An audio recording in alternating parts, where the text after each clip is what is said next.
Lockdown level 3 came with the lifting of the ban on alcohol sales to the delight of consumers and business alike, but President Ramaphosa then reinstated the ban with immediate effect. He cited an increase of patients in the trauma units amid the COVID-19 pandemic. Was this a good enough reason considering the billions of rand in tax losses and threat of job cuts in the sector? And what should the future look like? I've been joined over the last 15 or so minutes by Leslie London, who's a professor heading up public health medicine at the University of Cape Town, Mr. Maurice Smithers of the Southern African Alcohol Policy Alliance, he's a director there, and Mary Makgaba from POWA. We were hoping to be joined as well by Ntimane representing the liquor industry, but we're having connectivity problems. We'll try and talk to him later on before we end our program. Now let's continue our discussion.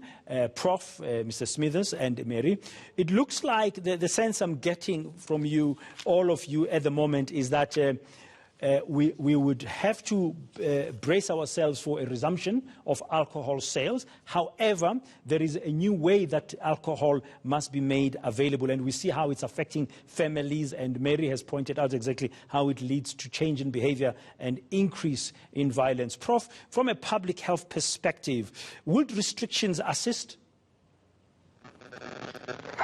Well, certainly the World Health Organization has a very careful and evidence-based set of recommendations which provide guidance on this matter. Maurice mentioned some of them.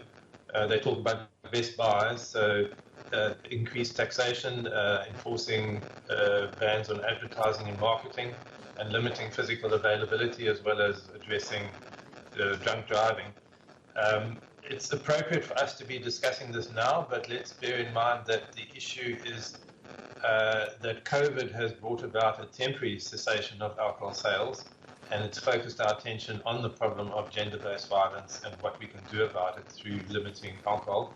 And there's plenty of evidence that suggests that restrictions which reduce easy accessibility will work.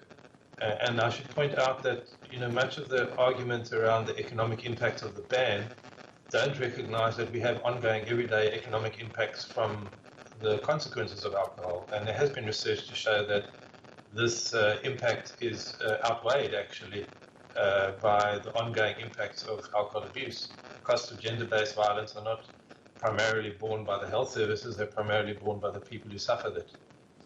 Yeah, and then people continue to suffer quite a lot, and it's causing all sorts of challenges. We see the industry, unfortunately we're not able to connect with Ntimane from the alcohol industry at this point to join this discussion, but I'll endeavor to talk to him briefly after we finish our discussion here. But there's a campaign by the industry called #SaveMyLivelihood. Mary, you seem to agree that employment is also key, but it seems to me the behavior of the people who consume alcohol is the one that's an issue here. Maurice, am I correct?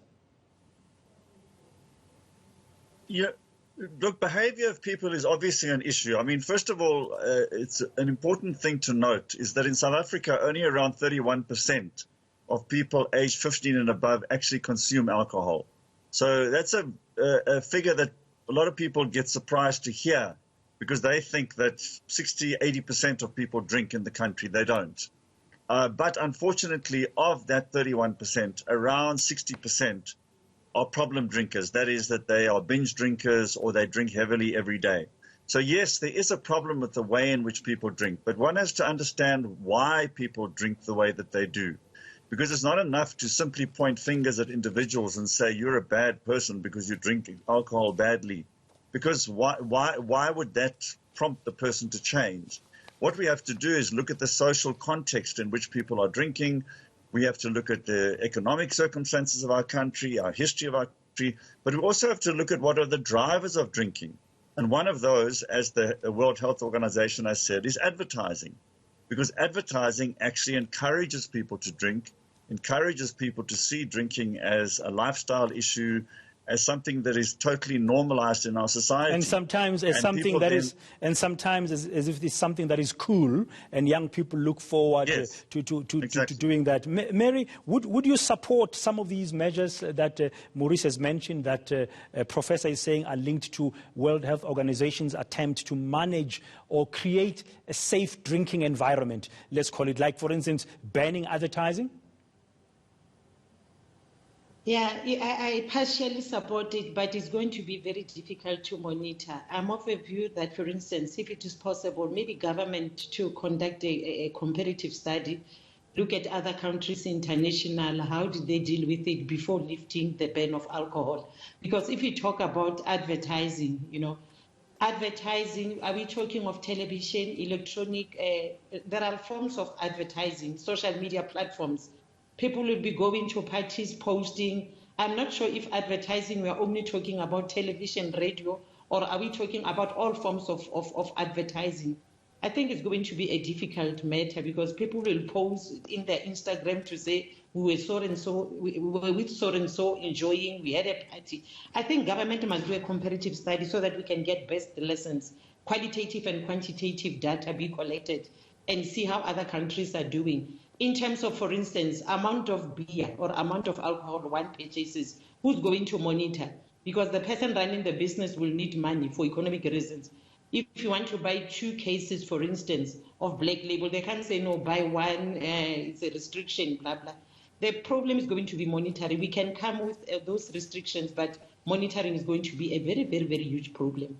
That is my take on this. So short of a complete ban, you are for some form of resumption of alcohol sales, but on a restricted basis, as Maurice Smithers explained earlier, and the Prof thinks this is according to World Health Organization standards, but there has to be proper studies that are done comparatively to see what would work. Now, as we head towards ending very quickly, we are running a poll on our website, enc.com, asking our viewers what do they think. Do they believe that government should lift the ban on alcohol sales?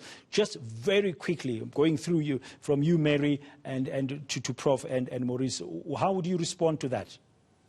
Mary? I don't support the lifting of alcohol ban. I'm of the view that because we are also suffering a double blow, we are having COVID pandemic, which is also even the scourge of GBV. I don't support it. I understand, but government must do something to offer relief funds, particularly for staff who are working for the breweries or the manufacturing and those who are selling alcohol. Maybe there must be some relief funds that are given to the staff. Maurice Smithers? Thank you, Mary. Maurice? Dad, I think that if government decided to lift the ban, we would support that, but only if there were more restrictions in place, and that, by the way, that those restrictions are continued after COVID, because we always must bear in mind that the problems of alcohol in South Africa predated COVID. So there's no point in actually creating an alcohol-safe environment under COVID and then going back to what was normal before COVID. So yes, we would support government's decision to lift a ban, but only if there were proper restrictions in place to minimize the risks from alcohol. Thank you very much, Maurice Smithers. Prof, your view on that? Your answer? So the ban is actually about COVID. It's not about the impacts of alcohol on society. But because we have the ban, we have the opportunity to make a difference for the long term. So as far as I'm concerned, as soon as the data suggests the health system can cope, we can revisit the ban. But now is the time to actually put in place those measures which make our society a safer place in the long term. So use the opportunity of this crisis to change society for the better going forward. Thank you very much, Professor Leslie London from the University of Cape Town, Mary Makgaba from POWA, People Opposed to Women Abuse, and Maurice Smithers, who's the director of the Southern African Alcohol Policy Alliance here in South Africa, for having been part of this discussion about the suspension of alcohol sales.